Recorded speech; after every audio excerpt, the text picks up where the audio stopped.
Welcome to Mini Talkies. Rocky இது வந்து 2021 ரிலீஸான திரைப்படம். டைரக்டர் வந்து அருண் மாதேஸ்வரன். இவருடைய முதல் திரைப்படம் தான் இது. டைரக்டர் முதல் திரைப்படம் இது. இது மிகச்சிறந்த திரைப்படம். அதாவது வந்து படம் வந்து சரியாக வந்துட்டு வசூல் ரீதியாக போகலைனாலும் ஒரு தரமான படக்குன்னு வந்து உறுதியாக சொல்லலாம். அது வந்து கேஜிஎஃப் படத்தில் வர ஹீரோ கேரக்டர் ராக்கி, அது வந்து அதிக பொருட்செலவுனால வந்துட்டு நல்லா ரீச் ஆச்சு. இது நடிகரை வந்துட்டு ஒரு சின்ன நடிகர் தான். செலவும் வந்து ரொம்ப கம்மியான செலவு தான். அதனால தான் அந்த படம் பெரிய அளவில் போகலை என்னன்னு தெரியல. ஒரு ராவான ஒரு திரைப்படம். அதாவது கூலிப்பட இயக்கத்தை வந்துட்டு அப்படியே வந்துட்டு அதில் நுழைஞ்சவங்களுடைய வாழ்க்கை எப்படி சின்னாபின்னமாகுங்கிற வந்துட்டு மிக பிரமாதம் பதிவு பண்ண ஒரு திரைப்படம் உங்களுக்கு. அதாவது ராக்கி வந்துட்டு அப்பா வந்து இந்த கூலிப்பட தலைவர் பாரதிராஜா கிட்ட வந்துட்டு வேலை பார்க்குறாரு. அது வந்து இறந்து போயிடுறாரு. அப்போது வந்து அந்த பையன் வந்து வசந்த் ரவி, ராக்கி. அம்மா வந்து ரோஹி. தன்னுடைய இப்போ கணவன் இறந்ததுனால தன் மகனை வந்துட்டு இந்த மறுபடியும் வந்து அதே துணிலுக்கு இறக்கி விடாமல் ரொம்ப வந்து அவங்ககிட்ட பேசுகிறான். அவன் அதை பற்றி கேட்க மாட்டேங்கிறான். ஏன்னா வந்து அவனை ஒரு எதிரி வந்து அவனை உருவாகியிருக்கான். அதாவது பாரதிராஜா பையனுக்கும் இவனுக்கும் வந்து ஒரு பகைமை வந்து உருவாகியிருக்கு உங்களுக்கு. அந்த விட்டு வெளியே போகிற முடியாத அளவுக்கு வந்துட்டு அது நடந்திருக்கு உங்களுக்கு. இப்போ வந்து 17 வருஷம் கழிச்சு வந்து வரான். ஏன் உள்ளே போனாங்கிற ஒரு ஃப்ளாஷ்பேக் இருக்குது உங்களுக்கு.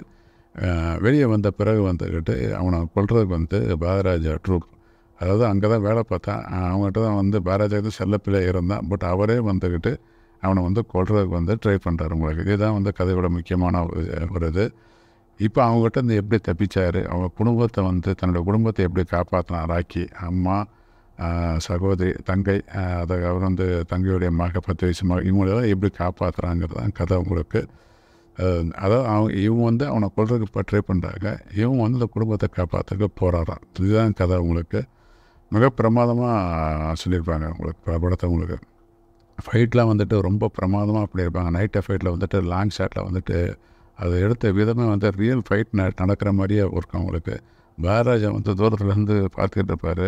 அவரோட சேர்ந்து நம்மளும் பார்க்குற மாதிரி அந்த ஃபைட் சீன் அவர் கட்டி முடிக்கப்படாத ஒரு பில்டிங்கில் வந்து அது நடந்துக்கிட்டு இருக்கும் உங்களுக்கு. அதேமாரி மியூசிக் டைரக்டர் தர்புகா சிப்பா, அது ஒரு ஆக்ஷன் படத்துக்கு மிக பிரமாதமாக மியூசிக் பண்ணியிருப்பார் உங்களுக்கு. இன்னொரு விஷயம் என்னென்னா, இந்த படத்தில் வந்துட்டு ஒரு வன்முறை உள்ள படம் தான். வன்முறை காட்சி அதிக இடம்பெற வேண்டிய படம் தான். ஆனால் வந்து அதை ஃபுல்லாக எக்ஸ்போஸ் பண்ணாமல் இளையமறைக்காயாக வந்துட்டு பண்ணியிருப்பாங்க.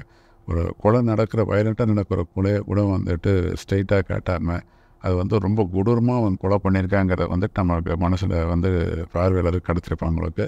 அந்தளவுக்கு வந்துட்டு ஒரு மிக நேர்த்தியாக வந்து டைரக்டர் அருண் மாதேஸ்வரன் இந்த படத்தை பண்ணியிருப்பாங்க உங்களுக்கு.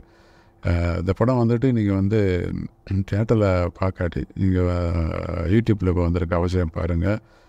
அதை அந்த கேரக்டருக்கு வந்து வசந்த் ரவி வந்துட்டு ரொம்ப பொருத்தமாக இருப்பார் உங்களுக்கு. அதாவது வந்து இந்த கேரக்டர் பெரிய உடம்பு இடமெல்லாம் வேணுங்கிறதெல்லாம் இல்லாமல் ஒரு வாழ்க்கை வந்துட்டு ரொம்ப அடிபட்டவன், நிம்மதியே இல்லாத வாழ்க்கை வாழ்கிறவன் அதனுடைய முகம் எப்படி இருக்குமோ அப்படி ஒரு முகம்தான் அந்த வசந்த் ரவியோட முகம் உங்களுக்கு.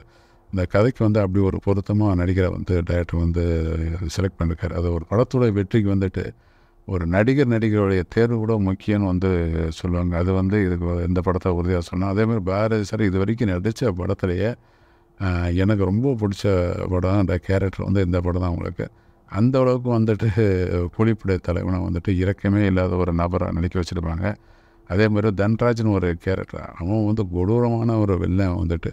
அவர் வந்தாலும் ஒரு மலையாளி ஆர்டிஸ்ட்டு, மலையாள படத்தை நடிச்சிருப்பார். அவனை பார்த்தாவே நான் கோபம் வர அளவுக்கு அவனுடைய வந்து செயல்பாடெல்லாம் இருக்கும் அவங்களுக்கு. அந்த அளவுக்கு வந்துட்டு தவிர்க்க கூடாத ஒரு படம் இது. திரையரங்களை பார்க்காதவங்களாம் வந்துட்டு அந்த யூடியூப்பில் இருக்க அவசியம் பாருங்கள். சேனலை மறக்காமல் சப்ஸ்கிரைப் பண்ணுங்கள். நன்றி, வணக்கம்.